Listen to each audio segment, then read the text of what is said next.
Selamat siang Tribuners, Anda sedang menyaksikan live update Tribun News bersama saya Firda Ananda.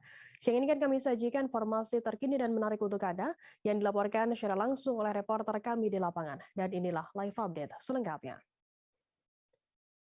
Kita ke berita pertama, Saudara. Aksi penolakan daerah otonomi baru atau DOB dan otonomi khusus atau OTSUS Jilid 2 yang dilakukan sekelompok masyarakat dari Petisi Rakyat Papua atau PRP di Timika, Kabupaten Mimika berakhir aman pada Kamis 14 Juli. Kapolres Mimika AKBP IGD Putra mengatakan kegiatan masyarakat yang menyampaikan aspirasi tersebut terus diawasi dan mendapat pengawalan ketat dari petugas kepolisian dan TNI. Tiap titik lokasi yang dianggap rawan dijaga personil gabungan TNI Polri dan patroli rutin di sektor masing-masing. Informasi lebih lengkapnya akan disampaikan oleh rekan jurnalis kami dari Tribun Papua, ada Marcelinus Labulela yang akan melaporkannya. Silakan rekan Marcel. Oke, baik Tribunas Firda dan Tribunas, selamat siang.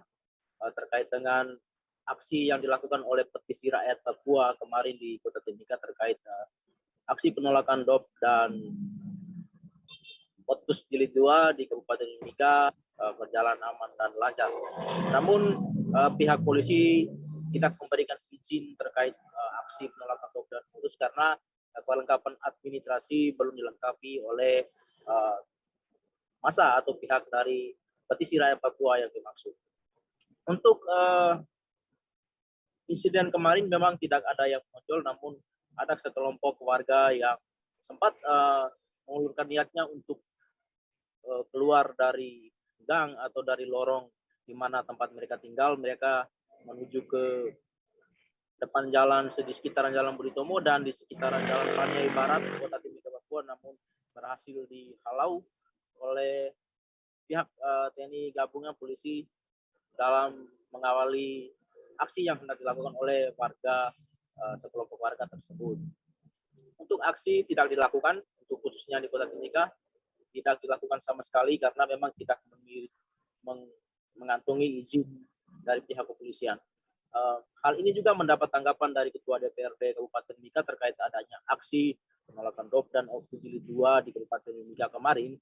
Pihak DPR Kabupaten Mimika yang diketuai oleh Anton Bukaleng juga menegaskan bahwa pihaknya di DPRD tidak mengizinkan massa yang datang melakukan aksi di kantor DPRD Mimika mengingat surat izin atau tuntutan-tuntutan yang harus dilakukan tidak dimiliki oleh Petisi Rakyat Papua atau PRP dari organisasi tersebut.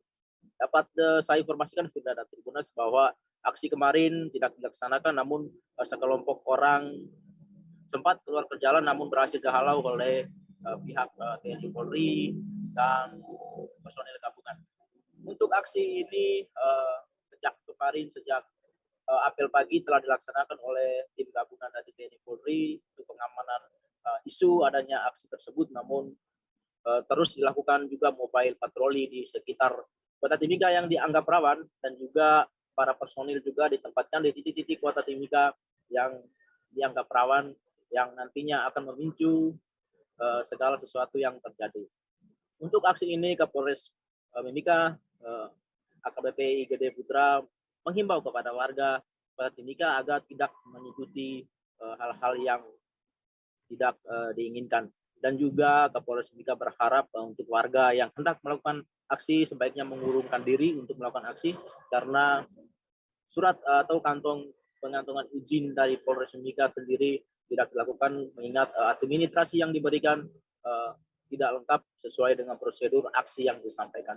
Dapat saya tambahkan juga Firda, terkait ini ada hal yang menarik dari spanduk yang dibentangkan kemarin. Sekilas mata kita melihat bahwa di spanduk tersebut terpasang atau dituliskan beberapa tulisan, diantaranya menutup PT Freeport dan juga menolak ada pembukaan blok wagu dan juga meminta referendum atau mereka mau berdiri sendiri. Namun memang aksi ini tidak berlangsung dan memang saat ini situasi Kota Timika aman dan terkendali. Begitu Firda.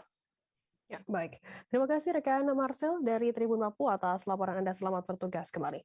Dan akan kami tampilkan Tribuners wawancara dari Kapolres Mimika Papua AKBP IGD Putra. Berikut liputannya untuk Anda. masyarakat hari ini. Jadi untuk kegiatan pengamanan sampai dengan jam sekarang ini masih tetap kita laksanakan. Spot-spot ataupun titik-titik yang krusial dan kita anggap masih memiliki potensi kerawanan, masih kita tempatkan personil di situ.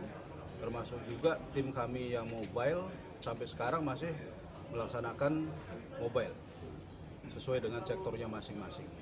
Kemudian memang tadi ada upaya dari kelompok masyarakat untuk memaksakan kegiatan penyampaian pendapat ini, seperti kami sampaikan tadi pagi, bahwasanya untuk kegiatan masyarakat hari ini kami dari kepolisian belum mengeluarkan izin. Mereka memaksakan, akhirnya kami dari Polres Mimika melakukan himbauan, kemudian melakukan pembatasan dan mengarahkan mengarahkan mereka kembali untuk ke kediamannya masing-masing. Dan mereka pun bersedia untuk kembali sehingga situasi sampai dengan siang hari ini untuk di Kabupaten Mimika masih tetap kondusif. Ada yang diamankan dari Anda? Tidak ada. Spanduk mungkin? Isinya apa sih Anda? Untuk baliho-baliho, selebaran-selebaran yang kita amankan, sementara kita masih lakukan pemeriksaan di kantor Polres. Isinya memang minta referendum. Nanti kita rilis lagi. Ya. Dan itu Pemerintah mewacanakan akan kembali menerapkan pemberlakuan vaksinasi booster sebagai syarat perjalanan 2 pekan lagi. Pelni Cabang Tarakan siap ikut menerapkan kebijakan tersebut. Informasi lebih lengkapnya terkait hal ini akan disampaikan oleh rekan jurnalis kami dari Tribun Kaltara, ada Andi Pausiah yang akan melaporkannya. Silakan rekan Andi. Ya, baik rekan Firda, selamat siang Tribuners, bersama saya Andi dari Kota Tarakan. Memang benar, Presiden Joko Widodo dalam rapat terbatas kabinet mengeluarkan pernyataan terkait rencana memberlakukan kembali persyaratan booster sebagai syarat perjalanan. Dan kemudian ini akan dituangkan juga di dalam peraturan Satgas dan peraturan turunan lainnya.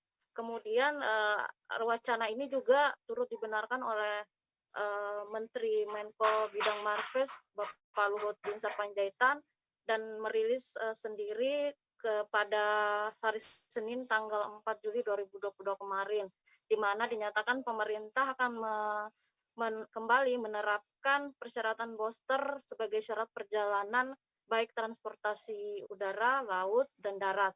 Dan dari sektor transportasi sendiri di Kota Tarakan, yang sempat saya wawancarai Kepala Pelni Cabang Tarakan Bapak Asmar Joni pada dasarnya mengaku siap untuk kembali memberlakukan aturan booster tersebut, dan ia saat ini sedang mengikuti edaran resmi yang akan diturunkan dari pusat sendiri, dan memang pihaknya mengakui juga sudah berpengalaman dalam hal penerapan kebijakan tersebut. Kemudian juga memang dikatakan oleh Asmar Joni sendiri ini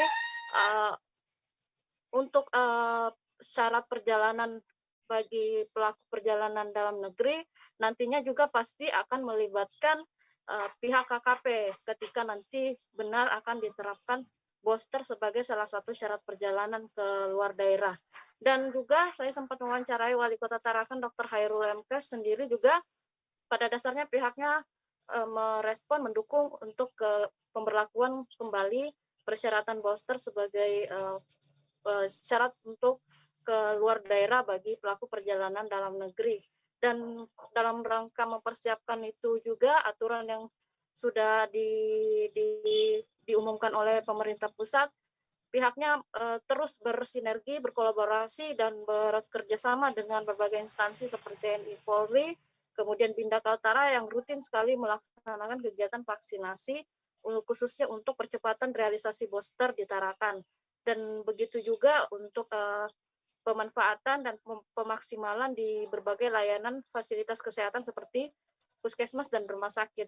Sampai saat ini sendiri tercatat untuk vaksinasi booster memang diakuinya masih belum sampai target, yakni di Tarakan per 14 Juli kemarin data yang dirilis Satgas sendiri sekitar 22,60% hanya untuk booster untuk sasaran usia 18 tahun ke atas. Dan memang dari 22,20% tersebut bisa diperkirakan sekitar baru 42.289 jiwa yang melaksanakan booster. Untuk itu ia meminta masyarakat agar yang belum melaksanakan booster segera melaksanakan booster karena bermanfaat bagi kekebalan tubuh dan juga akan mempermudah saat melakukan perjalanan nanti.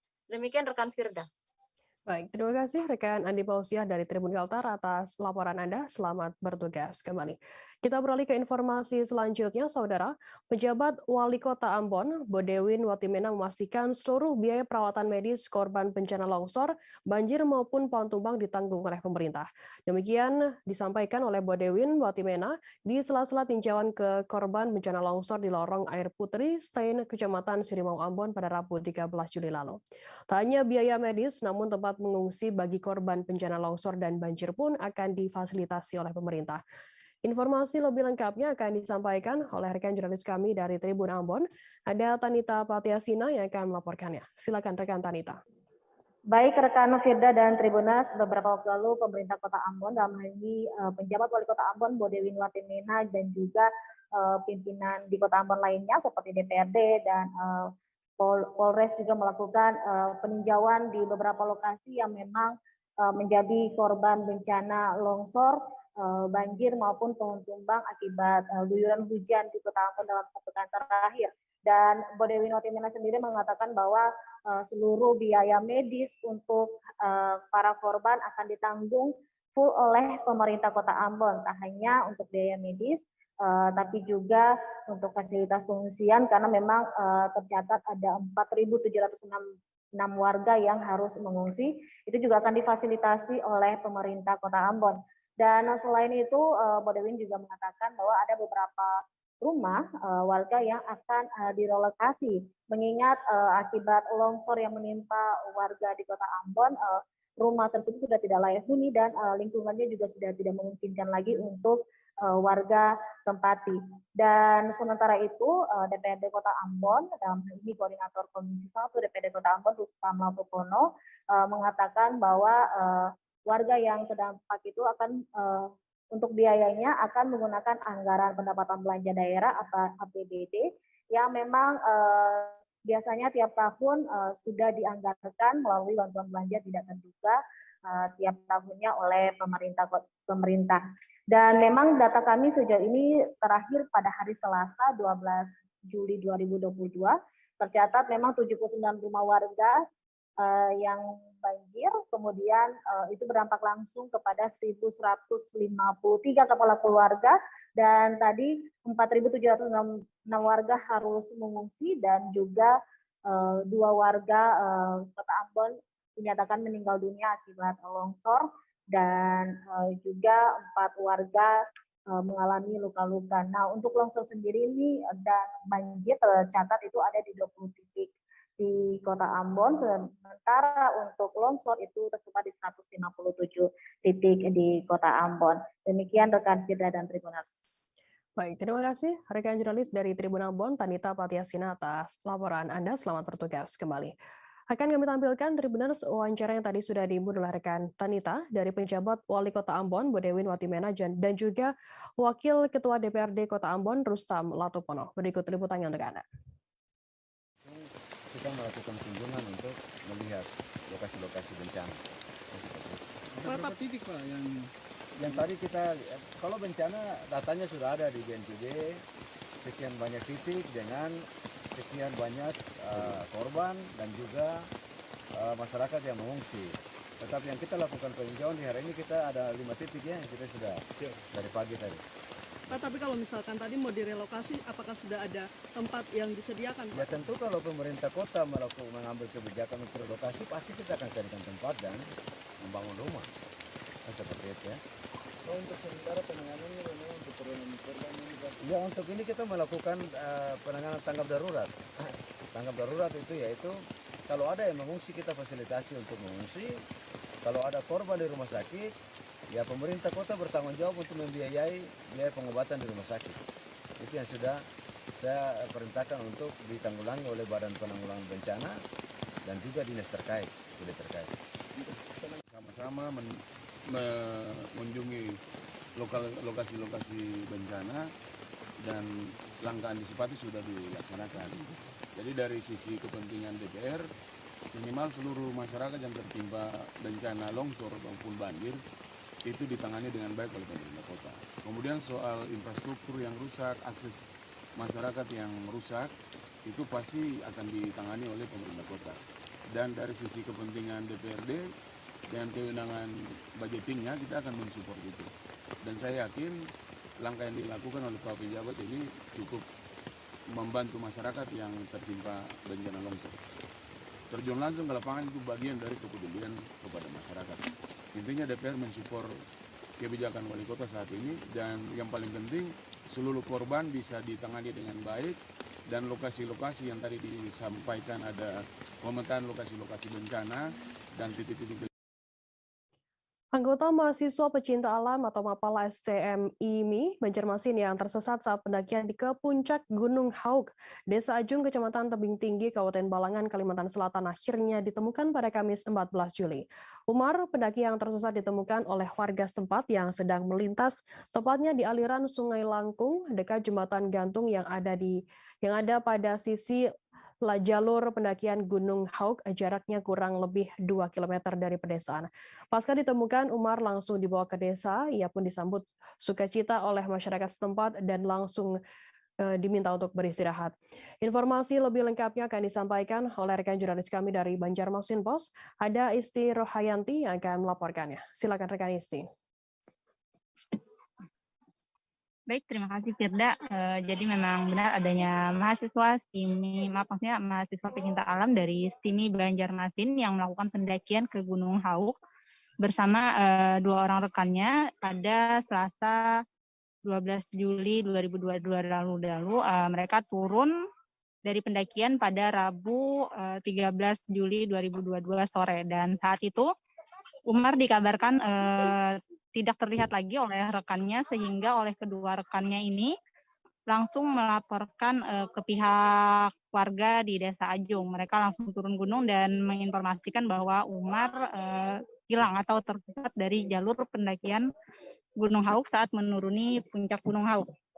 Lalu setelah dikabarkan adanya mahasiswa yang tersesat oleh pihak Pokdarwis setempat bekerja sama dengan Polsek Awayan, Koramil Awayan, BPBD, Basarnas, dan warga juga langsung melakukan pencarian yang dilakukan kurang lebih belasan jam, hingga akhirnya Umar ditemukan. Dan menurut cerita Umar, dia mengalami kehilangan jalur saat turun dari Gunung Hauk. Jadi ketika sudah senja, Umar kehilangan jalur, tidak bisa lagi menemukan jalur, sehingga dia berpindah dari jalur pendakian yang seharusnya yang menuju permukiman penduduk di Desa Ajung.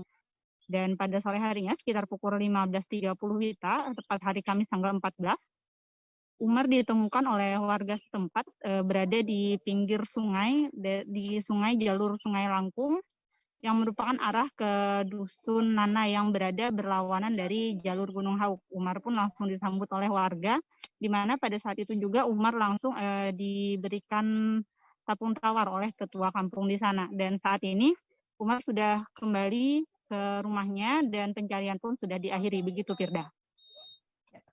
Baik, terima kasih rekan Isti dari Banjarmasin Post atas laporan Anda. Selamat bertugas kembali. Kita beralih ke informasi selanjutnya, Saudara. BMKG Stasiun Geofisika Goa menggelar susur jalur evakuasi di Kecamatan Matirosompe, Kabupaten Pinrang, Sulawesi Selatan pada Kamis 14 Juli. Susur jalur evakuasi yang merupakan bagian sekolah lapang gempa bumi dan tsunami ready ini dipusatkan di daerah pesisir. Kegiatan diikuti 50 peserta terdiri dari atas unsur BPBD, TNI Polri, media, SKPD terkait, masyarakat, PMI, dan juga sekolah. Informasi lebih lengkapnya akan disampaikan oleh rekan jurnalis kami dari Tribun Timur. Ada Nining Anggriani yang akan melaporkannya. Silakan rekan Nining.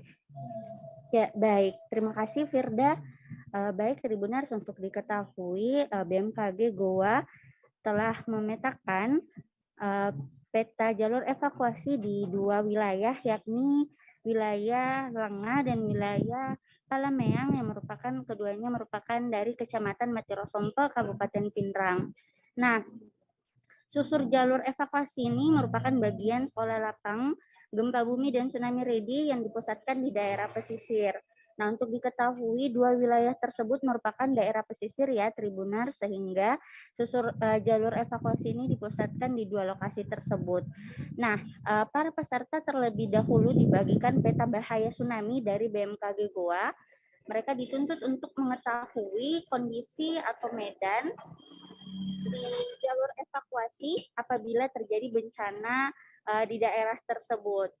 Jadi memang peta bahaya ini sudah dibuat sendiri oleh BMKG Goa. Nah, kemudian masyarakat dituntun untuk mengetahui jalur mana saja yang bisa digunakan jika terjadi bahaya atau kondisi darurat nantinya.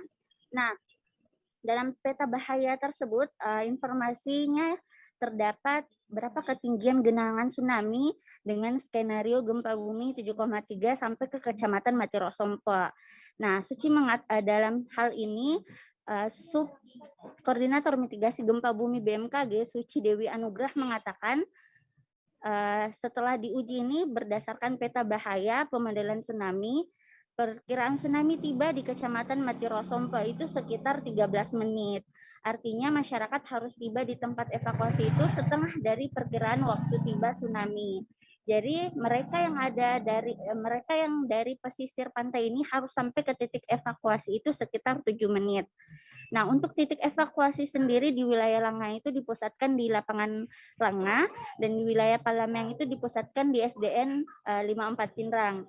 Jadi jika nantinya ada kondisi darurat, masyarakat sudah mengerti dan paham di mana mereka harus mengevakuasi dirinya dan di mana mereka harus berkumpul, yakni di tempat titik evakuasi yang sudah dipetakan oleh BMKG Goa. Seperti itu, Firda. Baik, terima kasih rekan Nining dari Tribun Timur atas laporan Anda. Selamat bertugas kembali. Dan Tribuners, akan kami tampilkan keterangan dari Subkoordinator Mitigasi Gempa Bumi BMKG Suci Dewi Anugrah. Berikut liputannya untuk Anda. Mitigasi peta bahaya ini bersama dengan masyarakat. Apakah benar hasil dari pemodelan genangan tsunami tersebut? Tujuan yang kedua adalah untuk melatih masyarakat menguji jalur evakuasinya. Jadi masyarakat sendiri yang harus mengobservasi, berkenalan langsung dengan jalur evakuasinya. Tadi pada kegiatan tadi, masyarakat kami ajarkan untuk memahami peta bahayanya, peta bahaya yang sudah dibuat, juga memahami jalur evakuasinya. Berapa lama mereka harus sampai ke tempat aman, dari mulai pesisir pantai sampai ke tempat evakuasi sementara, ya, seandainya terjadi kondisi darurat.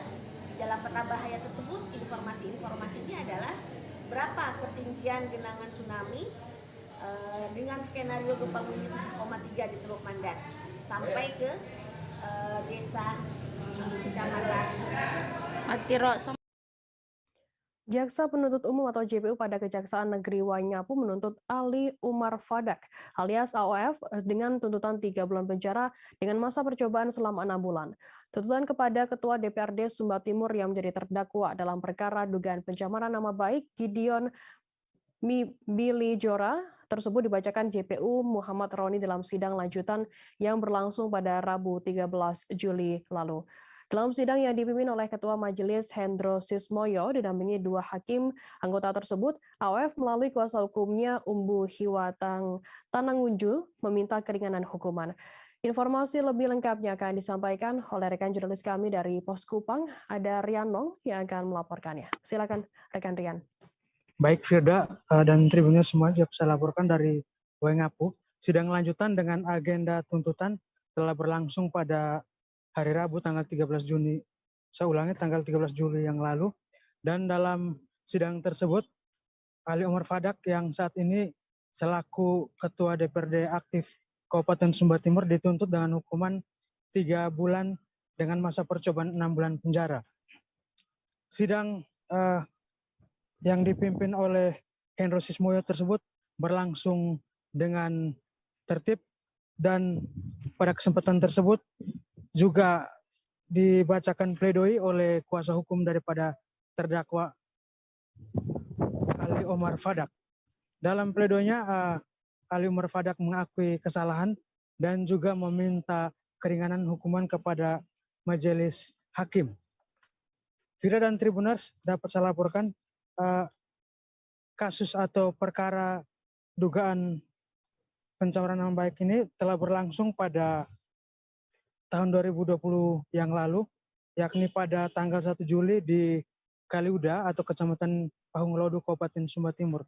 Sidang perdana telah berlangsung sejak tanggal 8 Juni dan kemudian dilanjutkan dengan sidang kedua dengan agenda pembacaan dakwaan pada tanggal 15 Juni saya ulangi, dan sidang ketiga dengan agenda tuntutan sekaligus mendengarkan pledoi dan publik berlangsung pada 13 Juli. Majelis Hakim juga merencanakan akan melanjutkan sidang dengan agenda putusan pada Rabu 27 Juli mendatang. Tribuners dan Firda, dapat saya laporkan bahwa dalam perkara ini, perkara dengan nomor 45 garis miring PID titik B garis miring 2022 garis miring PNW Ngapu, terdakwa Ali Umar Fadak didakwakan melanggar pasal 310 ayat 1 KUHP dengan pencemaran nama baik. Demikian, Firda. Baik, terima kasih rekan jurnalis dari Poskupang Rian atas laporan Anda. Selamat bertugas kembali. Dan Tribuners, akan kami tampilkan keterangan lebih lanjut dari JPU Kejari Sumtim Muhammad Roni, kemudian Ketua DPRD Sumba Timur Ali Omar Fadak, kemudian dan juga ada pelapor Didion Biliora. Berikut liputannya untuk Anda. Wartawan semua, pagi ini tadi JPU sudah membacakan tuntutan. Intinya dari tuntutan JPU yang sudah dijadwalkan untuk dibacakan hari ini, penuntut umum sudah membacakan surat tuntutan, kepada intinya bahwa penuntut umum menuntut terdakwa Ali Umar Fadak dengan pidana penjara selama 3 bulan dan pidana tersebut tidak perlu dijalankan dengan percobaan selama 6 bulan. Artinya begini, ya, di masyarakat tidak tidak salah multitafsir, jadi mungkin sedikit ke kawan-kawan penuntut umum akan jelaskan bahwa di dalam 6 bulan masa percobaan tersebut si terdakwa tidak boleh melakukan tindak pidana.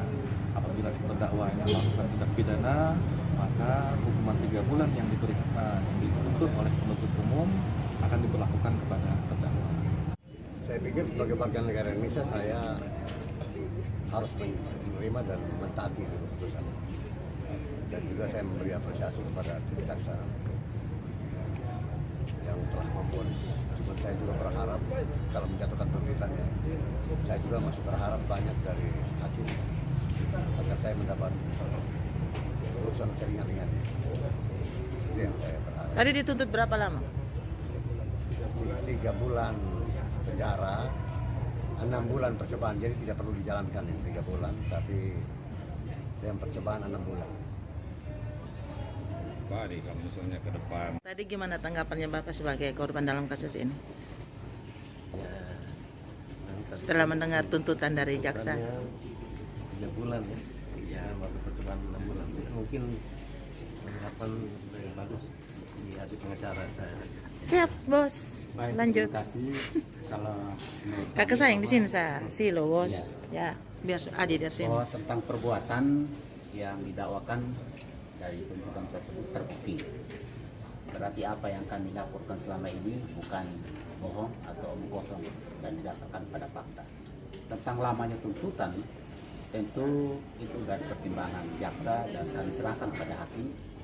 Bukan masalah lama atau singkatnya tuntutan yang dijatuhkan, tetapi menurut kami pada intinya bahwa apa yang dituduhkan dilaporkan bahwa benar, faktanya seperti itu dan terjadi pencemaran nama baik terhadap Bapak Bupati yang sekarang sudah jadi mantan Bupati.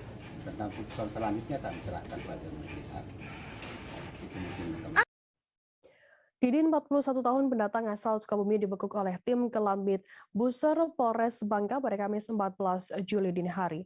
Didin terpaksa dilumpuhkan dengan tembakan di betis kanannya saat berusaha kabur dan melawan saat pengembangkan. Didin merupakan pelaku pencurian membobol rumah warga dengan modus berpura-pura mencari barang rongsokan untuk dibeli. 3 unit laptop, 2 buah tab, dan berbagai macam hasil curian berhasil diamankan bersama 1 unit motor berkeranjang dengan yang digunakan pelaku untuk beraksi. Informasi lebih lengkapnya akan disampaikan oleh rekan jurnalis kami dari Bangka Pos, ada Dedi Marjaya yang akan melaporkannya. Silakan rekan Dedi.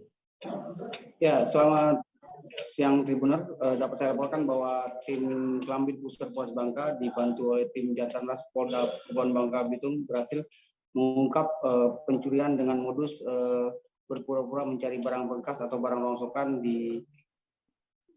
yang dilakukan di sejumlah wilayah seperti di Kota Songoliat, Pangkal Pinang, Riau Silip maupun di Pemali. Pelaku Didin, warga pendatang asal Sukabumi, terpaksa dilumpuhkan dengan tembakan di betis kanannya akibat melawan dan berusaha kabur saat dilakukan pengembangan terkait pencarian barang bukti hasil curian. Diketahui Didin sudah melakukan pencurian dengan modus ini hampir 1 bulan ini sejak awal bulan Juni. Diketahui juga bahwa Didin menggunakan sepeda motor membawa tempat untuk mencari barang rongsokan berkeliling. Saat Didin kepergok oleh warga atau pemilik rumah, dia langsung berusaha berpura-pura mencari barang rongsokan untuk dibeli. Sementara saat mengetahui rumah dalam keadaan kosong, Didin langsung membongkar rumah lewat dengan cara membobol pintu belakang dan mengambil barang-barang berharga. Barang-barang tersebut sebagian telah dijual oleh Didin untuk keperluan hidupnya. Didin saat ini masih berada di unit Yasin Polres Bangka untuk diminta keterangan lebih lanjut. Diketahui juga berdasarkan pengakuan Didin, ia telah melakukan pencurian di 7 TKP di berbagai tempat dengan modus yang sama. Terungkapnya kasus ini bermula saat anggota Satreskrim Polres Bangka menyelidiki kasus pencurian dengan modus sama, yakni pintu belakang dibobol oleh pencuri. Dari situ kemudian tim Kelambit Booster Polres Bangka berkoordinasi dengan tim Jatlanras Polda Bangka Belitung melakukan penyidikan dan minta keterangan saksi. Berdasarkan ciri-ciri orang yang terlihat oleh saksi di TKP saat pencurian mengarah kepada Didin. Selanjutnya Didin berhasil dibekuk di tempat ia tinggal di kawasan Desa Mapur, Kecamatan Riau Silip, Kabupaten Bangka. Demikian, Firda. Ya. Baik, terima kasih rekan Dedi Marjaya dari Bangka Pos atas laporan Anda. Selamat bertugas kembali. Kita beralih ke Banten, Saudara.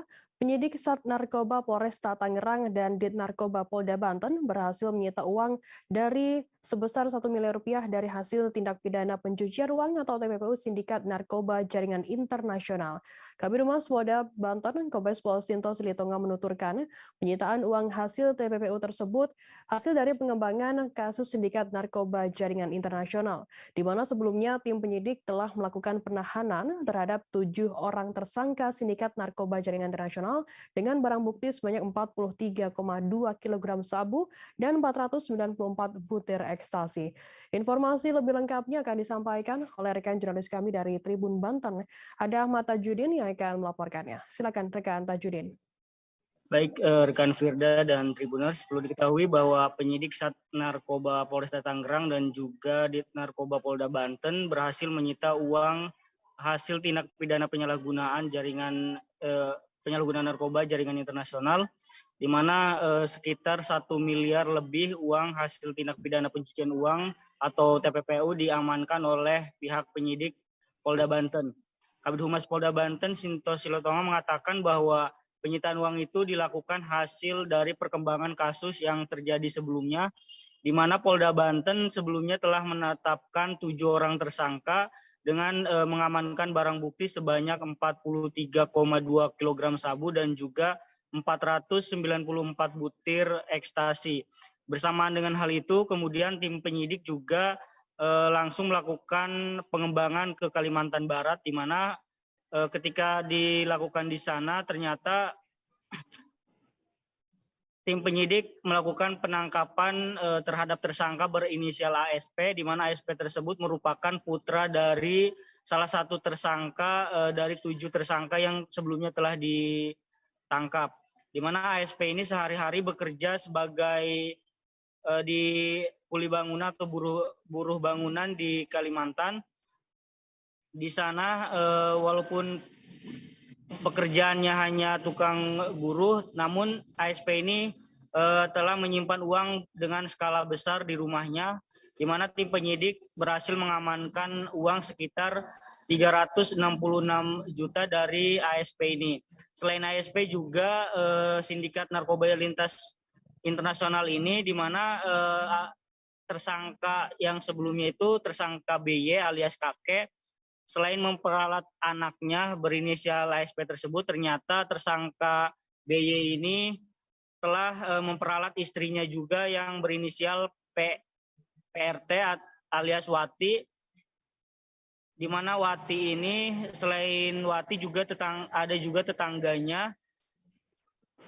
BY telah memperalat ke beberapa anggota keluarganya tersebut, dan kemudian tim penyidik berhasil menyita sekitar 598.300.000 rupiah dengan total keseluruhan dan juga dari rekening satu tetangganya itu sekitar 117 juta dengan total keseluruhan mencapai 1,80 miliar rupiah.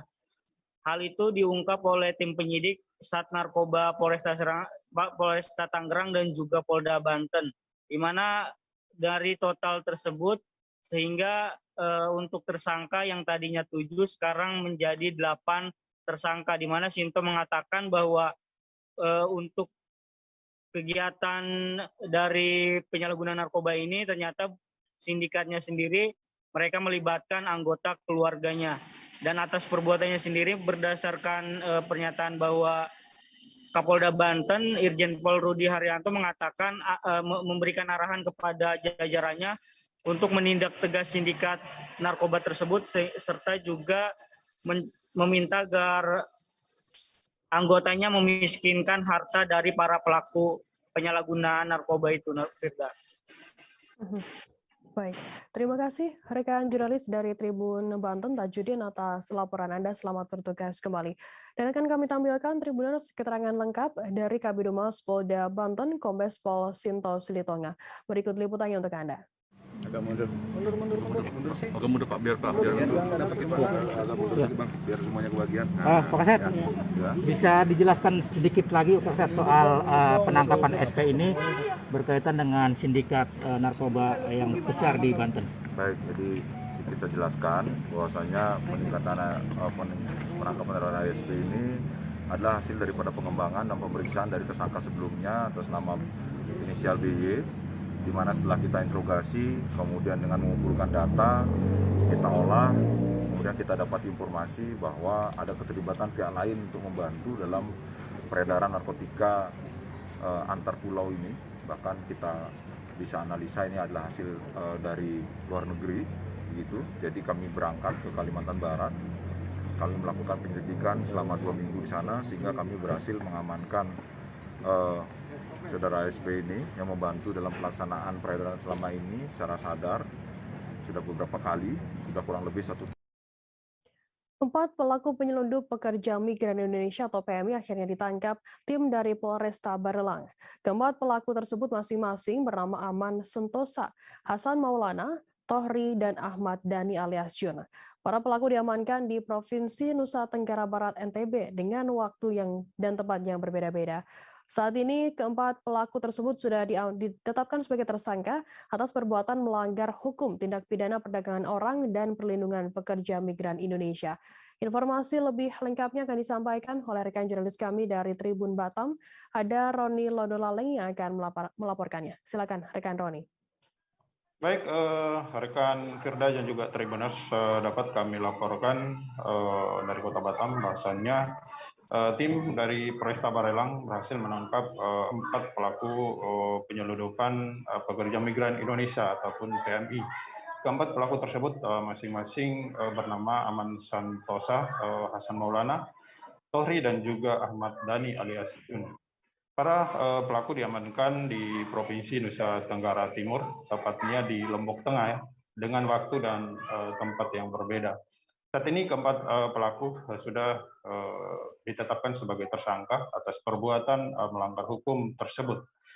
Seperti yang diketahui, keempat pelaku ini merupakan pelaku penyeludupan, maksud kami PMI, yang mana terlibat langsung saat kapal yang mengangkut 30 orang PMI mengalami karam, ya, ataupun tenggelam di perairan Pulau Putri, Nongsa, Batam, Kepulauan Riau pada Kamis 16 Juni 2022 yang lalu. Nah, Tribunas, pada kejadian tersebut dilaporkan 23 orang berhasil selamat. Sementara satu jenazah berhasil ditemukan polisi Marine Singapura dan 6 korban saat ini masih hilang, ya, ataupun belum ditemukan.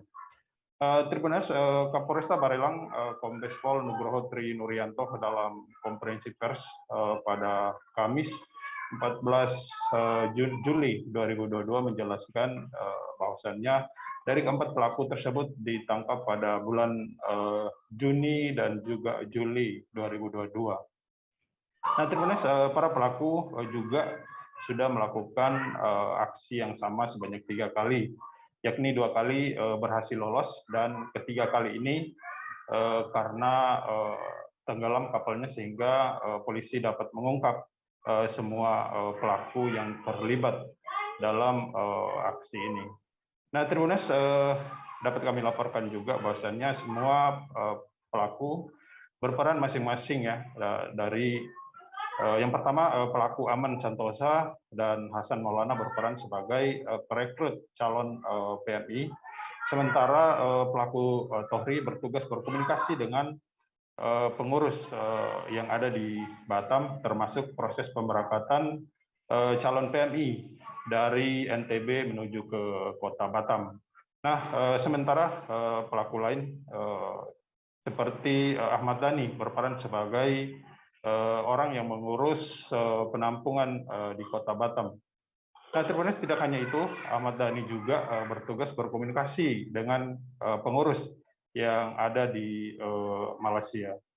Nah, Tribunas, keempat pelaku tersebut mengaku mendapat upah berkisar 1,5 juta hingga 7,5 juta per orang ataupun per PMI. Nah, Tribunas, keempat pelaku terbukti melanggar Undang-Undang Republik Indonesia tentang perdagangan orang dengan ancaman paling singkat 5 tahun penjara dan paling lama yakni penjara seumur hidup, serta denda paling sedikit 200 juta dan paling banyak yakni 5 miliar rupiah. Demikian, Firda, yang bisa kami laporkan dari Batam. Baik, terima kasih rekan Roni dari Tribun Batam atas laporannya. Selamat bertugas kembali. Dan Tribuners, akan kami tampilkan keterangan dari Kapolresta Barelang, Kombes Pol Nugroho Tri Nuryanto. Berikut liputannya untuk Anda. Sebagai Kapolresta Barelang hari ini mengekspos atau merilis masalah tindak pidana yaitu perdagangan orang atau perlindungan pekerja migran Indonesia. Jadi seperti kita ketahui kemarin ada kapal speedboat yang tenggelam di perairan Pulau Putri dan Nusa pada hari Kamis tanggal 16 Juni tahun 2022 sekitar pukul 20.05 waktu Indonesia Barat. Sesuai ya, informasi dari korban yang sudah selamat, yaitu ada 23 orang di situ, bahwasanya kapal itu membawa berjumlah 30 orang. Dan tenggelam, ya, yang dimana kapal tersebut atau speedboat tersebut yang mengangkut 30 orang, ya, pekerja migran Indonesia ilegal di sini diberangkatkan melalui pelabuhan Tikus, tenggelam di situ 23 selamat, 7 masih. Kasat Lantas Polres Belitung itu Muhammad Tommy Franata menegaskan bahwa skuter bukanlah transportasi di jalan raya. Menurutnya, skuter hanya dapat dioperasikan di jalur khusus atau kawasan tertentu sesuai dengan Permen Hub nomor 45 tahun 2020. Informasi lebih lengkapnya akan disampaikan oleh rekan jurnalis kami dari Pos Belitung, ada Dede Suhendar yang akan melaporkannya. Silakan rekan Dede. Ya, baik Firda, bisa kami sampaikan Kasat Lantas Polres Belitung, Ibtu M. Tommy Pranata telah melarang beroperasinya skuter di area jalan raya sekitaran pusat kota Tanjung Pandan beberapa waktu lalu. Menurutnya, skuter bukanlah alat transportasi di jalan raya sesuai dengan peraturan perhubungan nomor 45 tahun 2020. Ia menyarankan agar penyewa atau pengendara skuter bisa beroperasi di area jalur khusus ataupun di tempat-tempat khusus seperti di dalam area Pantai Wisata Tanjung Pendam atau di halaman bundaran maksud kami di halaman Gedung Nasional ataupun di komplek-komplek perumahan. Ia menyampaikan bahwa jajaran Satlantas Polres Belitung telah memberikan himbauan di media sosial maupun di flyer-flyer serta mendatangi langsung kepada para penyewa skuter di beberapa titik di Kota Tanjung Pandan.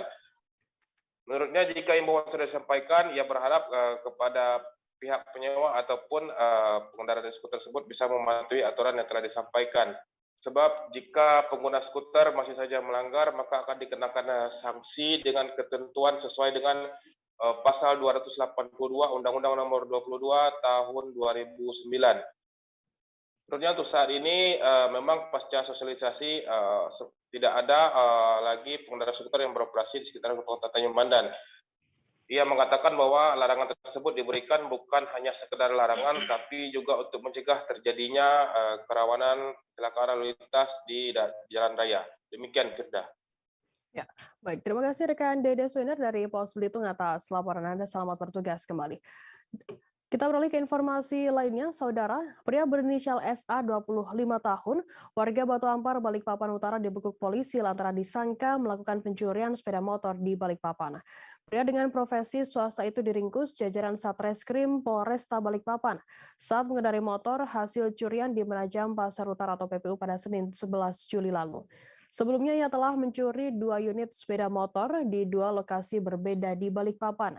Kasatreskrim Polresta Balikpapan Kompol Rengga Puspa mengatakan aksi pertama SA dilakukan pada 27 Maret lalu.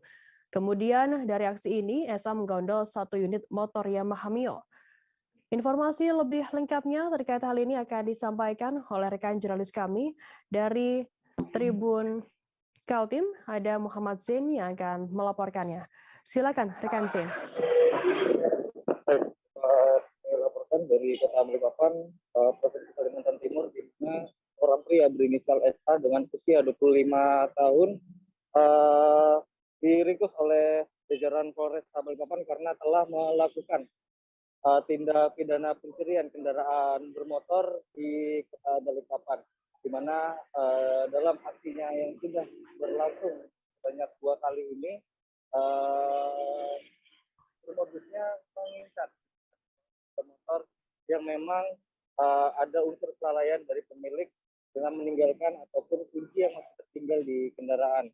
Adapun dari tindak pidana tersebut sudah berjalan selama 2 kali pada bulan Juli 2022, dan adapun motif dari tersangka sendiri adalah hanya untuk digunakan secara pribadi.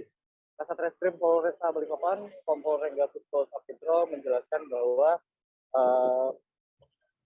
TKP yang diincar oleh tersangka cenderung menyasar pemukiman-pemukiman warga di mana kendaraan sejatinya sudah masuk ke dalam pekarangan. Namun karena memang kunci yang tertinggal, dari tersangka tetap nekat untuk menggasak kendaraan tersebut untuk diamankan di kediamannya. Adapun kemudian dari laporan korban yang merasa dirugikan atas pencurian tersebut, lantas lapor ke Polres Balikpapan dan segera dilakukan penyelidikan. Dan dari hasil pengintaian dari kepolisian sendiri mendapati bahwa tersangka sendiri kerap melakukan perjalanan dari Balikpapan ke Penajam Pasar Utara menggunakan hasil curian tersebut. Dan memang setelah diikuti dari tersangka kemudian berhasil diamankan di Kabupaten Penajam Pasar Utara tepat pada Minggu kemarin. Dan dari kepolisian berhasil mengamankan tersangka berikut juga dengan 2 barang bukti sepeda motor yang sudah dicuri oleh tersangka SA. Dan atas perbuatannya kepolisian menjerat tersangka dengan pasal 363 KUHP dengan ancaman pidana penjara 7 tahun. Demikian yang bisa dilakukan rekan Firda. Baik, terima kasih rekan Zain dari Tribun Kaltim atas laporan Anda. Selamat bertugas kembali. Kita beralih ke informasi lainnya, Saudara. Satu unit kendaraan minibus dengan nomor polisi EB 8531EA jungkir balik di ruas Jalan ND Bajawa di Desa Ulupulu, Kecamatan Nangaroro, Kabupaten Nagekeo pada Rabu 13 Juli lalu.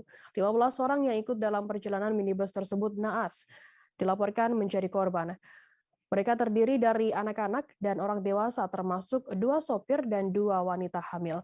Informasi lebih lengkapnya akan disampaikan oleh rekan jurnalis kami dari Tribun Flores. Ada Patrianus Meo Jawa yang akan melaporkannya. Silakan rekan Patrianus. Baik, terima kasih rekan Firda dan Tribuner semua.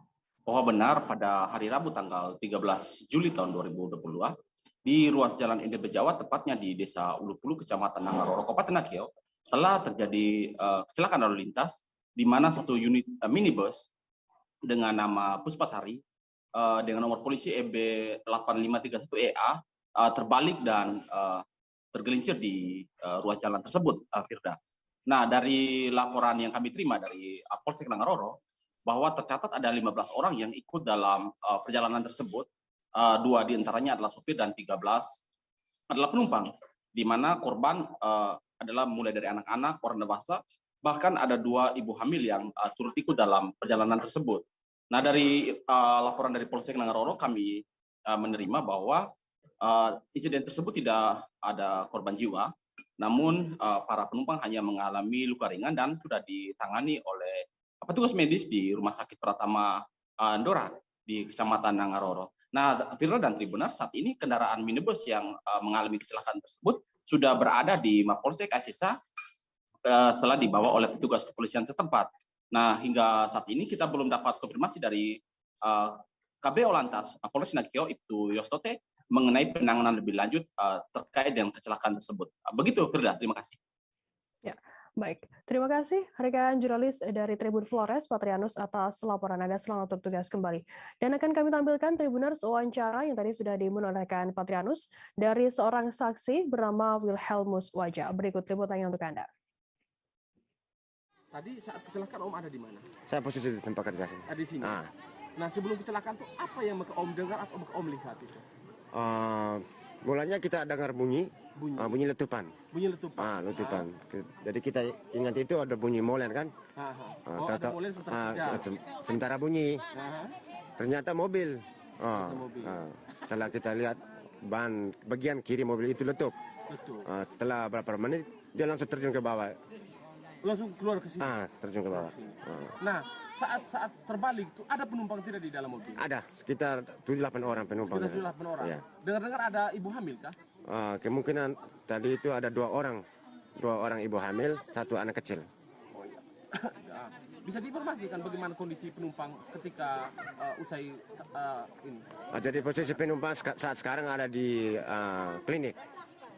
Sekarang di klinik ditangani oleh seorang polisi. Siapa yang kasih keluar penumpang dari dalam mobil? Saya sendiri sama kawan-kawan yang lain. Oh iya. Ya. Apakah ada lihat ada yang luka-luka mungkin? Luka-luka ringan lah. Luka-luka ringan. Kondisi sopir sendiri bagaimana? Aman. Aman. Ya? Aman. Nah, untuk barang-barang itu nanti siapa yang tutup tuh? Itu semua itu dia punya konjak sendiri yang kasih tutup. Masih aman. Oh ya, mohon maaf saya terlupa. Itu kejadian itu sekitar jam berapa kira-kira? Kurang lebih jam 4, 10 menit atau 15 menit begitu. Jam 4? Jam 4 sore. Atau 4.15 ya? Sekitar itu ya? Sekitar itu. Baik. Untuk umurnya berapa? Saya 43. 43 tahun. Baik, terima kasih Paman. Oke, selamat. Musyawarah Cabang atau Muscap DPD Partai Demokrat Sumatera Utara berlangsung ricuh. Beberapa kader partai yang sudah mengenakan seragam terlihat saling dorong di kawasan lobi Hotel Pelonia Medan Jalan Sudirman yang merupakan lokasi registrasi. Sekretaris DPD Partai Demokrat Sumut, Yuda Yohansyah, mengatakan kericuan yang terjadi tersebut disebabkan miskomunikasi antara panitia dan peserta Muscap. Informasi lebih lengkapnya akan disampaikan oleh rekan jurnalis kami dari Tribun Medan. Ada Rehtin yang akan melaporkannya. Silakan rekan Rehtin. Baik, terima kasih Firda. Jadi kemarin pada 14 Juli 2022 musyawarah cabang atau Muscap Partai Demokrat itu berlangsung ricuh. Tepatnya kericuhan terjadi di lobi Hotel Le Polonia, Jalan Sudirman, Kota Medan. Dan kericuhan ini terjadi beberapa menit pada proses registrasi. Dan juga karena kericuhan ini puluhan personel kepolisian juga diturunkan untuk berjaga-jaga di sekitaran Hotel Polonia. Dan setelah kericuhan terjadi, kami mencoba konfirmasi terkait kericuhan tersebut kepada Dewan Perwakilan Daerah atau DPD Partai Demokrat Sumatera Utara. Dan pada saat itu Sekretaris DPD Partai Demokrat Sumut, Yuda Johansyah, memberikan keterangan bahwasanya memang sempat terjadi keributan dan itu merupakan bagian dari dinamika musyawarah cabang Partai Demokrat yang dilakukan ini. Dan beliau mengatakan bahwasanya memang sempat terjadi miskomunikasi antara Dewan Perwakilan Cabang atau DPC Kota Medan, di mana Burhanuddin Sitepu sebagai Ketua DPC Partai Demokrat Kota Medan pada saat itu ingin melakukan registrasi, dan juga beliau ini merupakan calon Ketua DPC Demokrat pada periode selanjutnya. Namun ada miskomunikasi antara pihak Burhanuddin Sitepu dengan panitia yang melaksanakan musyawarah cabang, sehingga ada beberapa persyaratan administrasi yang harus dipenuhi oleh Burhanuddin Sitepu sebelum akhirnya diperbolehkan untuk mengikuti sidang musyawarah cabang Partai Demokrat. Dan berdasarkan dari keterangan Yuda Johansyah juga bahwasanya registrasi Muscap DPD Golkar Sumut ini akan berlangsung hingga jam 12 tadi malam, sehingga jika ada calon-calon kandidat dari 5 kabupaten kota yang melaksanakan Muscap serentak pada kemarin hingga hari ini, maka masih ditunggu berkas-berkasnya sampai tadi malam. Dan berdasarkan informasi terakhir yang kami terima hari ini, musyawarah cabang masih akan dilanjutkan pada pukul 2 siang.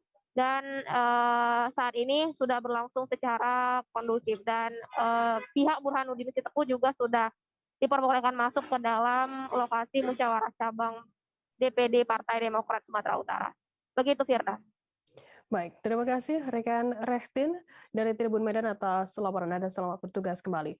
Dan akan kami tampilkan Tribuners wawancara dari Sekretaris DPD Partai Demokrat Sumatera Utara Yuda Johansyah. Berikut liputannya untuk Anda. Hari ini DPD Partai Demokrat Sumatera Utara melaksanakan musyawarah cabang keempat serentak gelombang ketiga, yang mana diikuti oleh 5 kabupaten kota, Medan, Asahan, Tanjung Balai, Sibolga, dan Pakpak Barat. Biasa dalam organisasi terjadi dinamika yang seperti tadi kawan-kawan tadi saksikan bersama. Ada miskomunikasi antara pihak panitia dan pihak dari DPC Kota Medan, salah satu pendukung kandidat calon. Kami tetap menegakkan aturan yang berlaku di Partai Demokrat. Panitia juga saya arahkan untuk mengikuti aturan yang berlaku, ADART, PO, dan lain sebagainya. Dan kami mengharapkan dan menggaransi juga Muscap ini berlangsung dengan kondusif dan aman. Saya rasa itu, kawan-kawan. Soal bisa-bisanya Burhanuddin Sitepu mengikuti Muscap ini bagaimana? Bukan tidak bisa. Itu kan tadi masih dalam proses registrasi. Ada beberapa syarat-syarat yang belum dilengkapi. Tadi sudah saya komunikasikan. Ini kita masih menunggu registrasi untuk dibuka kembali. Nanti kita saksikan bahwa semua yang artinya begini, semua yang memenuhi persyaratan akan kita terima. Jadi ada beberapa masalahnya sebenarnya di mana? Ada beberapa persyaratan saja, persyaratan administrasi yang. Kamera CCTV merekam aksi pencurian sepeda motor di kawasan Kota Palembang. Tepatnya peristiwa tersebut terjadi di parkiran Klinik Syifa Jalan Sultan Mansur, Kelurahan Bukit Lama, Kecamatan Ilir Barat, 1 Palembang pada Selasa 12 Juli lalu. Dalam rekaman tampak 2 pelaku yang datang menggunakan motor jenis trail berhasil membawa kabur motor metik salah satu perawat di Klinik Syifa hanya dalam waktu kurang lebih 17 detik. Informasi lebih lengkapnya akan disampaikan oleh rekan jurnalis kami dari Tribun Sumsel, Hadang Sinta yang akan melaporkannya. Silakan rekan Sinta. Baik, terima kasih Firda. Tribuners, dapat kami laporkan bahwa memang telah terjadi aksi pencurian di sebuah apotek atau klinik yang ada di kawasan Sultan Mansur Kota Palembang. Di mana aksi pencurian ini sendiri bukan yang pertama kali Tribuners terjadi di tempat tersebut. Dari keterangan saksi sendiri setidaknya sudah lebih dari 2 kali aksi seperti ini terjadi. Dalam rekaman CCTV terlihat pelaku memang sudah seperti orang yang bukan pertama kali melakukan aksi pencurian dan sengaja menargetkan motor dari salah satu perawat yang ada di klinik Syifa di Jalan Sultan Mansur Kota Palembang ini sendiri, Tribuners. Dari rekaman yang beredar kemudian dijadikan oleh korban sebagai barang bukti untuk selanjutnya membuat laporan ke pihak kepolisian, tepatnya di Polrestabes Palembang. Aksi ini sendiri bisa dikatakan berlangsung dengan begitu cepat, kurang dari 17 detik pelaku sudah bisa membawa kabur sepeda motor pelaku. Seperti itu, Firda. Baik, terima kasih rekan jurnalis dari Tribun Sumsel, Sinta, atas laporan Anda. Selamat bertugas kembali. Akan kami tampilkan Tribuners wawancara dari rekan korban Aryansyah. Berikut liputannya untuk Anda. Kawan di sebelah saya itu melihat CCTV kan. Nah, di CCTV pas namanya pencuri itu mindahin helm itu kan. Dia mindahin helm sebelahnya. Nah, kawan saya itu langsung teriak katanya, itu kayak motor Nisa ya itu ya. Nisa langsung teriak ya motor Nisa katanya. Nah, kami waktu refleks kan langsung nak ngejar itu kan, sempat ngejar meskipun tak dapat tadi kan, ngejar. Teman namanya yang kawannya tadi pakai motor pelek. Sempat ngejar nggak ya? Posisi kita sama korban itu di bawah atau lagi di lantai 2 kak? Itu lagi di bawah itu. Lagi di bawah. Lagi ada pasien nggak ya? Ya lagi ada pasien ya. Kak, posisi yang pintu rolling door ini yang mana yang sudah tertutup? Yang ini sebelah sini. Nah itu kami sudah mau pulang itu. Sudah mau pulang. Karena ada pasien lagi tadi kan. Nah, jadi masih tunggu lagi tadi. Korbannya itu karyawan di sini ya, Kak? Ya. Kak, ciri-ciri pelaku ini bisa dijelaskan nggak, Kak? Kalau yang dia kan memakai masker besar. Tapi kayak bujangan lah dia tuh. Kayak umur 23 atau 24 ya. Dia pakai topi sama. Dia pakai topi. Petugas kebersihan melakukan demonstrasi di depan kantor pemerintah Kota Bandar Lampung pada Kamis 14 Juli. Rohiman, seorang petugas kebersihan demo, mengaku belum mendapatkan gaji selama 2 bulan terakhir. Ia berharap dengan adanya demonstrasi tersebut penggajian segera diproses. Kemudian ada juga peralatan dan baju yang harus diberikan. Informasi lebih lengkapnya terkait hal ini akan disampaikan oleh rekan jurnalis kami dari Tribun Lampung. Ada Huri Agusto yang akan melaporkannya. Silakan rekan Huri. Oke, terima kasih rekan Firda. Baik, benar seperti yang disampaikan rekan Firda tadi, bahwa kemarin tepatnya tanggal Kamis 14 Juli 2022 terjadi demo ya atau aksi damai yang dilakukan oleh sekelompok orang yang menamakan dirinya sebagai pekerja kebersihan Bandar Lampung ya, perkumpulan pekerja kebersihan Bandar Lampung, dan mereka menyuarakan bahwa mereka menolak diberhentikan secara sepihak oleh pemerintah Kota Bandar Lampung, dan diantaranya ada 9 orang yang diberhentikan, diantaranya ada Rohiman dan juga ada Rianto ya, dan berdasarkan pengakuan dari Rianto, salah satu pekerja di Dinas Kebersihan dan Lingkungan Hidup Bandar Lampung, pihaknya belum mengetahui secara pasti penyebab mereka diberhentikan. Ya, dan saat ini mereka belum juga dapat dipastikan apakah akan berlanjut bekerja ataukah memang benar-benar berhenti secara total. Dan konfirmasi dari pihak pemerintah Kota Bandar Lampung yang diwakili oleh asisten bidang 1 Budiman mengatakan bahwa pemberhentian kerja itu sendiri bukan berdasarkan pemberhentian karena tidak ada alasan, tapi pemberhentian dilakukan karena berdasarkan hasil evaluasi dari kinerja para pekerja tersebut.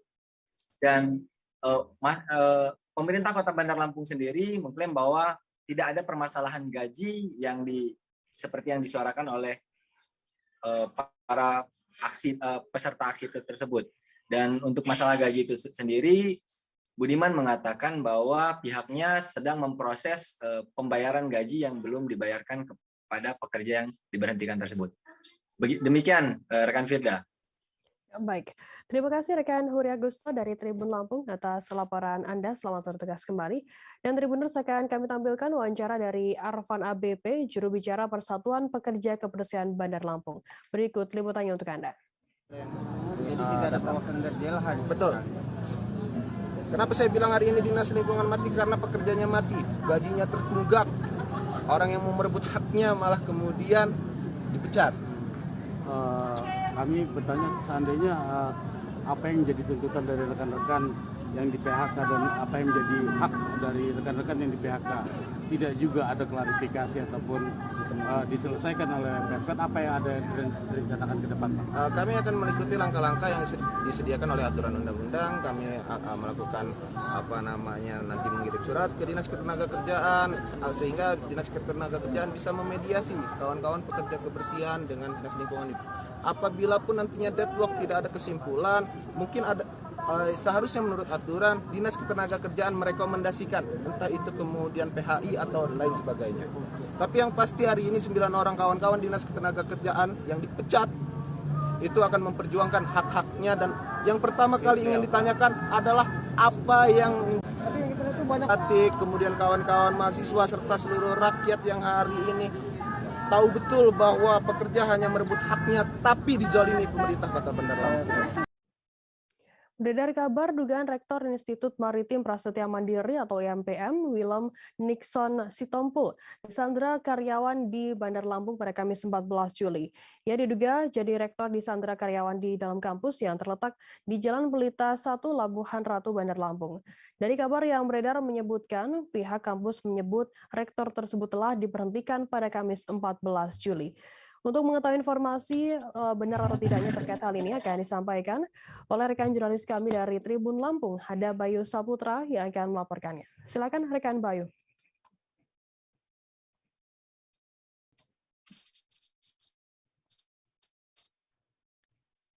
Silakan rekan Bayu.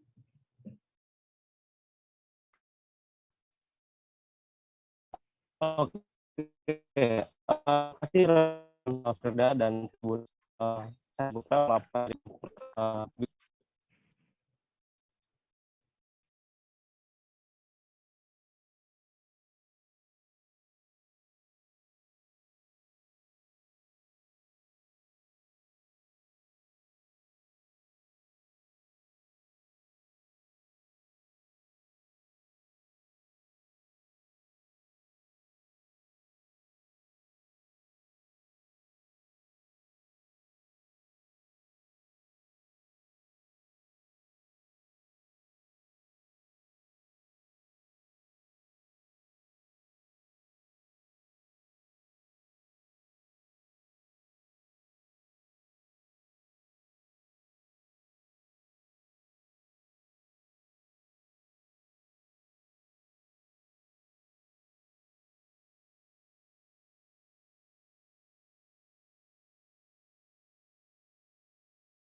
Tribuner, kita mengalami sedikit gangguan sinyal dengan jurnalis kami dari Tribun Lampung. Kita akan beralih ke Jawa Timur, Saudara. Prodi Perencanaan Wilayah dan Kota ITN Malang mengadakan PWK Exhibition di Aula Kampus 1 pada Kamis 14 Juli. Di sana ada pameran karya seni pemanfaatan limbah besi dan ban bekas. Supriyatni atau Nana dikenal sebagai seniman limbah ban dengan karya replika binatang. Ia memakai limbah ban motor yang dibuang di TPST 3R Sumedang di Kecamatan Kepanjen, Kabupaten Malang, Jawa Timur. Sebab untuk pameran sendiri, terkadang mahasiswa memakai barang baru. Dari inspirasi seniman, barang limbah juga bisa menjadi sesuatu yang menarik dan bernilai ekonomis. Informasi lebih lengkapnya akan disampaikan oleh rekan jurnalis kami dari Surya Malang, ada Silvianita yang akan melaporkannya. Silakan rekan Silvi. Ya, selamat sore Tribuners dan Firda yang di studio. Dari Malang, saya melaporkan tentang kegiatan PWK Exhibition di ITN Malang. Yang menarik memang kehadiran dari seniman pengolah limbah yang diharapkan bisa menjadi inspirasi bagi dosen dan mahasiswa. Dalam perbincangan saya dengan Supriyatna atau Pak Nana, dia adalah pengurus TPST di Sumedang, Kecamatan Kepanjen, Kabupaten Malang. Dia memberikan berbagai informasi tentang pengolahan limbah dari ban motor yang ternyata jika diolah itu bisa menghasilkan sesuatu yang menarik dan memberi nilai ekonomi. Beberapa produk yang dipasang di arena itu seperti ular, kepala singa edan, ada burung hantu, dan ikan, serta hewan lainnya itu menarik perhatian dari mahasiswa. Ternyata dia mengolahnya dari limbah ban yang diperoleh di TPST tersebut. Minimal dalam sehari dia bisa mendapatkan 10 limbah ban. Tapi jika kebutuhannya banyak, dia memang harus membeli lagi karena kebutuhan tiap benda atau tiap replika hewan itu berbeda. Ini digemuli oleh Pak Nana, panggilan akrabnya itu mulai 2016. Dan untuk pengolahan limbah itu dia banyak belajar secara mandiri, terutama untuk karakter. Dia menceritakan pada saya awal mulanya ternyata membuat replika itu tidak semudah di bayangannya. Jadi pertama kali dia membuat ikan yang tapi ternyata bentuk ikannya juga tidak jelas. Setelah itu dia belajar dari Google untuk mempelajari karakter. Setelah itu dia lebih piawai lagi dan bahkan bisa menerima order dari pihak lain. Sejauh ini untuk harganya mulai 250.000 untuk ukuran kecil dan sampai 50 juta untuk ukuran replika hewan yang mencapai 7 meter. Dari penuturan dia yang ingin disampaikan di acara itu adalah inspirasinya penggunaan limbah itu bisa dimanfaatkan. Ini bisa memberi masukan buat mahasiswa juga dosen bahwa tidak semua hal baru itu bisa dilakukan, tapi dengan pemanfaatan limbah-limbah itu ternyata memberi nilai lain. Sedang dari dosen PWK ITN Malang, Aris Setiawan juga menyatakan menghadirkan seniman itu juga akan memberi inspirasi bagi mahasiswa bahwa mereka itu sudah punya nilai, memiliki ilmu di PWK, namun perlu kreativitas untuk mengolah limbah yang ada. Demikian sudah. Baik, terima kasih rekan Silvi dari Surya Malang atas laporan Anda. Selamat bertugas kembali. Akan kami tampilkan Tribuners wawancara yang tadi sudah diimbun oleh rekan Silvi dari Arif Setiawan, Kepala Studio PWK ITN Malang, kemudian Supriyanta, seniman olah limbah ban motor. Berikut liputannya untuk Anda. Kalau sampah mestinya kan prinsipnya zero waste, jadi harus nol kan gitu. Nah, supaya nol harus diolah kembali. Nah, untuk mengolah kembali ternyata membutuhkan tokoh-tokoh seperti Pak Nana yang menginspirasi kita semua, tidak hanya mahasiswa. Nah, harapannya kalau hubungannya dengan ilmu yang mereka geluti, harusnya berarti kan ada ruang untuk orang-orang seperti Pak Nana, Pak Ono ini. Di aula juga ada produk dari limbah ban ya, mungkin. Bagi Pak Nana sendiri untuk memberi inspirasi mahasiswa apa Pak dari karya itu Pak? Iya, saya cuma ingin menimbulkan minat ya di kalangan generasi muda khususnya awalnya memang untuk kita bisa mengurangi limbah ban yang memang itu sulit terurai dan ratusan tahun baru bisa terurai ya, terkompos di situ. Jadi dengan karya-karya ini mungkin bisa menimbulkan minat ya, karena saya memang menampilkan karya-karya yang menarik ya, yang menarik, yang bisa menyatu sama alam. Misalnya hewan, burung itu saya warnai agar dia benar-benar seperti Dari kabar dugaan Rektor Institut Maritim Prasetya Mandiri atau IMPM, Willem Nixon Sitompul, disandra oleh karyawannya pada Kamis 14 Juli. Yang diduga menjadi rektor disandra karyawan di dalam kampus yang terletak di Jalan Pelita 1, Labuhan Ratu, Bandar Lampung. Dari kabar yang beredar menyebutkan pihak kampus menyebut rektor tersebut telah diberhentikan. Informasi lebih lengkapnya akan disampaikan oleh rekan jurnalis kami dari Tribun Lampung, ada Bayu Saputra yang akan melaporkannya. Silakan rekan Bayu. Ya, terima kasih rekan Firda dan Tribuners. Dapat saya laporkan dari Bandar Lampung, Provinsi Lampung. Kemarin sore terdapat penyanderaan yang dilakukan oleh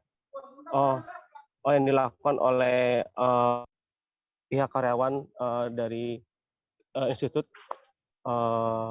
Maritim, bahwasannya berdasarkan informasi bahwasannya penyanderaan tersebut tidak benar dan hal tersebut disampaikan oleh perwakilan dari Institut Maritim Prasetya Mandiri Bapak Bambang. Bahwasannya itu tidak benar adanya penyanderaan, dan kemudian disampaikan oleh Rektor Institut Maritim Bapak Willem Nixon Sitompul bahwasannya hal tersebut karena adanya evaluasi dari pimpinan kampus kepadanya. Dan kemudian Bapak Willem juga menyampaikan bahwasannya saat menggelar konferensi pers kepada wartawan kemarin, dia menyebutkan bahwasannya dia ditargetkan untuk mencapai mahasiswa itu sebanyak 254 orang, kemudian dia hanya tercapai 99 orang. Pihak kampus melakukan evaluasi sehingga dia diberhentikan oleh pihak yayasan tersebut. Demikian rekan Firda dan Tribuners yang bisa saya laporkan dari Bandar Lampung, Provinsi Lampung. Terima kasih. Baik, terima kasih rekan Bayu dari Tribun Lampung atas laporan Anda. Selamat bertugas kembali. Akan kami tampilkan Tribuners wawancara dari Rektor Institut Maritim Prasetya Mandiri, Willem Nixon Sitompul, kemudian Kapolsek Kedaton Kompol Atang Syamsuri, dan Bambang Setiawan yang merupakan perwakilan dari pihak Yayasan Kampus IMPM. Berikut liputannya untuk Anda. Enggak ya Pak, jadi rektor sadar sehat aja ya Pak. Terus laporan yang dilayangkan ke Polsek seperti apa? Ngantre ya Pak?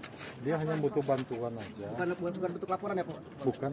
Bukan laporan berarti ya? Butuh bantuan seperti apa Pak? Bantuan untuk datang ke sini gitu. Ada informasi bahwa penasihat hukumnya yang datang ke Polsek. Nah, benar ya Pak? Penasihat hukum dari rektor. Penasihat hukum yang melapor ya Pak? Itu ada intimidasi atau seperti apa sih Pak? Mediasi internal apa sih Pak yang dibahas Pak? Enggak ada. Terkait apa? Karena masalah intern keluar ke kampus dan polisi kan nggak bisa ikut masuk ke dalam. Kita bila mana ada pidana di situ ada proses peristiwanya ya baru kita masuk, dan itu atas permintaan Bapak-bapak kepolisian dari Polsek Kedaton dan dari Polresta yang sudah menemui rektor kita. Beliau ada di ruangannya, beliau memegang kunci ruangannya sendiri, beliau bisa keluar ke sana kemari. Itu semuanya hoax yang namanya pemberitaan penyanderaan, dugaan penyanderaan. Kalaupun laporan berita itu sudah sampai naik di kepolisian, kami dari pihak kampus atau dari pihak yayasan akan bisa menuntut balik oleh pelapor. Karena itu pelaporan palsu. Kalau misalkan ditanyakan kenapa itu bakarnya ditutup, karena kita ada masalah internal dan kita harus menyelamatkan aset-aset yang bukan penyekapan ya, tapi ditahan ya. Jadi permasalahan ini sebenarnya permasalahan kita, saya dengan pimpinan yayasan yang punya yayasan sudah berlarut yang harus memang ada pembenahan di dalam kampus ini. Nah oleh karena itulah saya sering memberikan masukan-masukan yang cukup positif untuk mengembangkan IMPM ini, tetapi pada kenyataannya akhirnya saya harus evaluasi secara tidak resmi, artinya tidak melalui aturan itu kan ada keterangan, ada aturan yang berkaitan dengan rektor. Jadi inilah yang sebenarnya yang saya Usulan perubahan nama oleh Rumah Sakit Umum Pusat atau RSUP maksud kami, RSUP Sanglah akhirnya membuahkan hasil. Atas nama Menteri Kesehatan, Menteri Investasi melalui Kepala Badan Koordinasi Penanaman Modal telah mengeluarkan izin rumah sakit pemerintah. Dalam surat yang diterbitkan pada 7 Juli 2002 tersebut dikatakan izin rumah sakit pemerintah diberikan kepada pelaku usaha dengan nama BLU RSUP Dr. IGNG Ngurah. Walaupun sudah ada surat resmi, pihak RSUP Sanglah belum berencana untuk melakukan peluncuran nama baru tersebut secara resmi. Informasi lebih lengkapnya akan disampaikan oleh rekan jurnalis kami dari Tribun Bali. Ada Putu Yunia yang akan melaporkannya. Silakan rekan Yunia. Baik, terima kasih Firda. Jadi Tribuners, betul sekali pada 7 Juli 2022, RSUP Sanglah telah mendapatkan lampu hijau untuk melaksanakan perubahan nama dari RSUP Sanglah Denpasar menjadi Profesor Dr. IGNG Ngurah. Hal ini dikatakan oleh Kepala Bagian Humas RSUP Sanglah, Dewa Ketut Kresna, saat dikonfirmasi. Namun, pihaknya belum merencana untuk melakukan peluncuran nama atau launching nama tersebut secara resmi karena ada beberapa hal yang perlu untuk dibenahi, mulai dari kop surat, alamat kerja, PKS, dan administrasi lainnya. Ia menambahkan peluncuran nama baru untuk RSUP Sanglah Denpasar juga menunggu momentum yang pas. Rencananya peluncuran nama ini akan dilaksanakan pada Desember 2022 mendatang. Hal ini dikarenakan pada tanggal tersebut juga akan berlangsung hari ulang tahun dari RSUP Sanglah Denpasar. Selain itu, bulan Desember juga dijadikan momentum yang pas untuk meresmikan gedung estetik yang juga merupakan salah satu destinasi wisata kesehatan yang menjadi terobosan baru dari RSUP Sanglah Denpasar.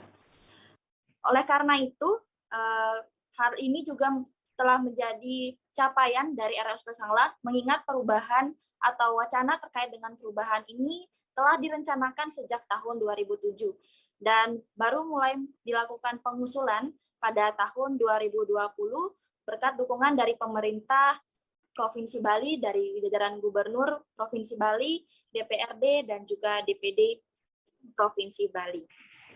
Surat ini baru diterima 3 hari yang lalu, walaupun telah ditandatangani pada 7 Juli 2022. Dan dengan adanya peluncuran atau lampu hijau terkait dengan perubahan nama ini, Kepala Bagian Humas RSUP Sanglah mewakili jajaran pihak RSUP Sanglah memohon dukungan kepada seluruh masyarakat agar kegiatan dapat berlangsung lancar hingga hari H. Terkait dengan nama baru, RSUP Sanglah memaklumi apabila terjadi pro kontra di awal, mengingat hal yang baru pun perlu mendapatkan penyesuaian sehingga akhirnya terbiasa dengan nama baru. Selaku Direktur, Iwayan Sudana juga untuk memudahkan masyarakat memanggil atau menyebutkan nama rumah sakit ini sendiri, rumah sakit bisa dipanggil atau bisa disebutkan dengan singkatan RSUP Prof atau RSUP Profesor Ngurah. Demikian Firda informasi yang dapat kami sampaikan. Ya. Saya kembali ke studio. Baik, terima kasih rekan Putu Yunil dari Tribun Bali atas laporannya. Kini jalan santai bersama seorang pria di pinggir pantai Pulau Sarok, Singkil, Aceh, Singkil. Tingkah turis perempuan tersebut beredar dalam rekaman video pendek. Belum diketahui siapa yang merekam video tersebut. Pastinya video yang menunjukkan turis berkulit putih dengan rambut pirang itu menghebohkan warga Aceh, Singkil, lantaran berbikini di tempat umum yang tidak sesuai dengan aturan yang berlaku di sana. Informasi lebih lengkapnya akan disampaikan oleh rekan jurnalis kami dari Serambi News Indonesia. Ada Dede Rosadi yang akan melaporkannya. Silakan rekan Dede. Ya, Firda, rekaman video berisi turis asing sedang berjalan di pantai Pulau Sarok menghebohkan masyarakat Aceh Singkil dan Aceh karena itu dianggap tidak sesuai dengan norma berupa syariat Islam yang berlaku di Kabupaten Aceh Singkil khususnya dan Provinsi Aceh pada umumnya. Turis asing tersebut dipastikan berjalan di Pantai Pulau Sarok setelah Kepala Satpol PP serta Himpunan Pemandu Pariwisata Indonesia Kabupaten Aceh Singkil turun ke lokasi untuk meng-cross-check ke warga yang ada di lokasi dan benar bahwa turis asing tersebut berjalan di Pantai Pulau Sarok mengenakan bikini dan itu memang tidak sesuai dengan kearifan lokal yang berlaku di Kabupaten Aceh Singkil. Apalagi Pantai Pulau Sarok ini sangat dekat dengan pusat pemerintahan. Dari kantor bupati sendiri hanya berjarak sekitar 300 meter dan memang setiap sore rame warga yang bermain di sana, warga lokal umumnya memang bermain di sana. Tadi saya juga sempat ngobrol dengan Kepala Dinas Satpol PP dan WH Kabupaten Aceh Singkil, menyatakan bahwa pada prinsipnya Kabupaten Aceh Singkil ini terbuka dengan turis-turis baik dari mancanegara maupun Nusantara, karena memang pariwisata itu merupakan salah satu andalan dari Kabupaten Aceh Singkil. Hanya saja pemerintah Kabupaten Aceh Singkil meminta agar turis itu menghormati budaya yang ada di Kabupaten Aceh Singkil, adat istiadat, norma-norma, kemudian juga kanun syariat Islam yang memang berlaku di Kabupaten Aceh Singkil, yaitu ketika berada di wilayah publik tidak boleh mengenakan bikini atau harusnya mengenakan pakaian sopan. Dan sejauh ini memang konfirmasi saya kepada pemandu wisata yang ada di Kabupaten Aceh Singkil, memang turis itu merupakan turis backpacker, artinya memang tanpa pemandu datang ke Kabupaten Aceh Singkil. Jadi memang bisa boleh jadi memang turis itu tidak mengetahui bahwa memang di Kabupaten Aceh Singkil khususnya dan Provinsi Aceh bahwa mengenakan bikini di tempat umum itu tidak dibenarkan. Dan sekali lagi memang berulang-ulang pemerintah Kabupaten Aceh Singkil tadi menyampaikan kepada saya bahwa Kabupaten Aceh Singkil sangat terbuka terhadap turis dari manapun datangnya ke Kabupaten Aceh Singkil untuk menikmati wisata-wisata yang ada di Kabupaten Aceh Singkil, terutama wisata pantai yang ada di Kepulauan Banyak, kemudian di Pulau Sarok, kemudian di tempat-tempat lain. Tapi itu tadi pemerintah Kabupaten Aceh Singkil berharap agar selalu menghormati adat istiadat, budaya, dan norma-norma yang ada di Kabupaten Aceh Singkil dengan mengenakan pakaian sopan ketika berada di wilayah umum atau di wilayah publik, tidak hanya di perkampungan tetapi juga di tempat-tempat wisata yang memang masyarakat lokal ada juga yang tinggal di tempat itu, seperti di Pantai Pulau Sarok kejadiannya itu memang di situ banyak penduduk yang tinggal di situ, artinya itu memang wilayah publik, kemudian juga sangat dekat dengan pusat pemerintahan. Dan informasinya memang turis itu datang ke Kabupaten Aceh Singkil itu pada hari Rabu sore, memang itu kejadiannya pada petang, kemudian ada yang merekam dan rekaman itu menjadi viral dan pembicaraan di kalangan masyarakat Kabupaten Aceh Singkil dan Provinsi Aceh. Demikian, Firda. Ya, baik. Terima kasih rekan jurnalis dari Selama News Indonesia atas laporan Anda. Selamat bertugas kembali. Dan Tribuners, akan kami tampilkan keterangan dari Kepala Satpol PP dan WH Aceh Singkil, Ahmad Yani. Berikut liputannya untuk Anda.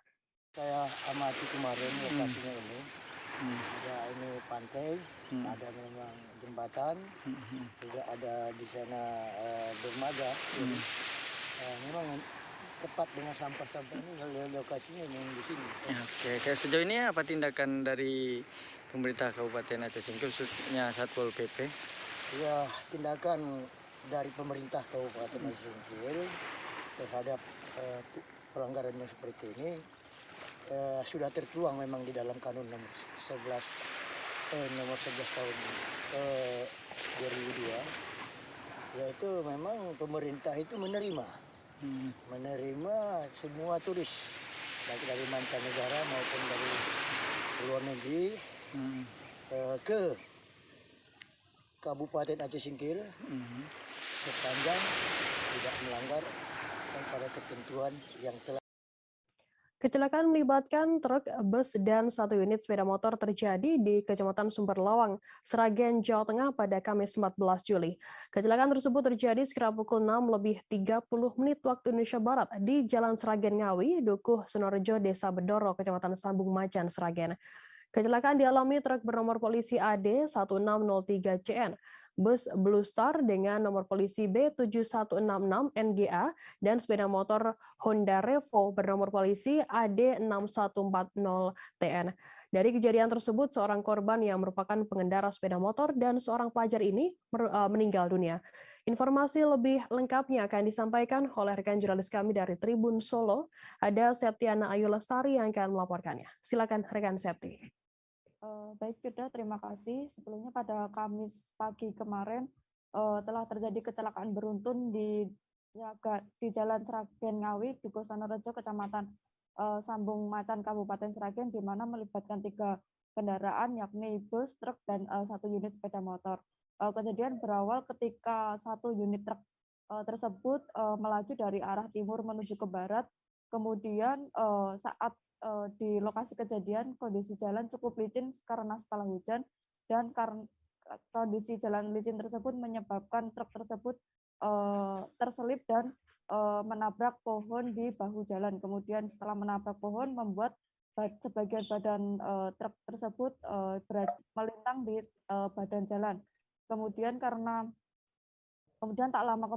lama 1 unit sepeda motor dan 1 unit bus tersebut melaju dari arah barat menuju ke timur, dan di mana posisi sepeda motor berada di depan bus yang melaju tersebut. Karena jarak sudah dekat, bus tidak dapat menguasai laju kendaraannya, sopir bus tidak dapat menguasai laju kendaraannya, yang menyebabkan sopir bus sempat kebingungan karena kan jika lurus terus akan menabrak sepeda motor yang ada di depannya. Apabila berjalan ke arah kiri akan ada sawah, dan kanan akan menabrak bus karena sudah terlalu dekat. Kemudian bus tersebut menabrak bagian belakang kanan truk yang melintang di tengah jalan tersebut. Kemudian setelah ditabrak bus, truk tersebut otomatis terdorong ke depan dan menabrak sepeda motor yang ada di depannya, dan disitulah terjadi kecelakaan yang menyebabkan seorang penumpang atau pembonceng sepeda motor yang merupakan masih berusia pelajar meninggal dunia dengan kondisi leher patah dan tulang rusuk patah. Kemudian dari kecelakaan tersebut juga menyebabkan sopir truk yang menabrak pohon tadi mengalami luka, yakni patah tulang pada kaki, dan saat ini dirawat di RSUD Suhadi Prionegoro Sragen. Dan korban diketahui berinisial AK yang masih berusia 16 tahun dan saat kejadian masih mengenakan seragam sekolah. Dan waktu kejadian memang terjadi pada pagi hari. Kondisi kendaraan sendiri bus mengalami kaca pecah di bagian depan dan truk mengalami ringsek di bagian depan, sedangkan sepeda motor tidak mengalami kerusakan yang berarti. Begitu beda. Ya, baik. Terima kasih rekan Septi dari Tribun Solo atas laporan Anda. Selamat bertugas kembali. Dan Tribuners, informasi tadi sekaligus menutup perjumpaan kita dalam live update hari ini. Jangan lupa saksikan terus live update di seluruh kanal YouTube dan Facebook Tribun Network. Saya Fernanda, mewakili kru tugas undur diri. Terima kasih dan sampai jumpa.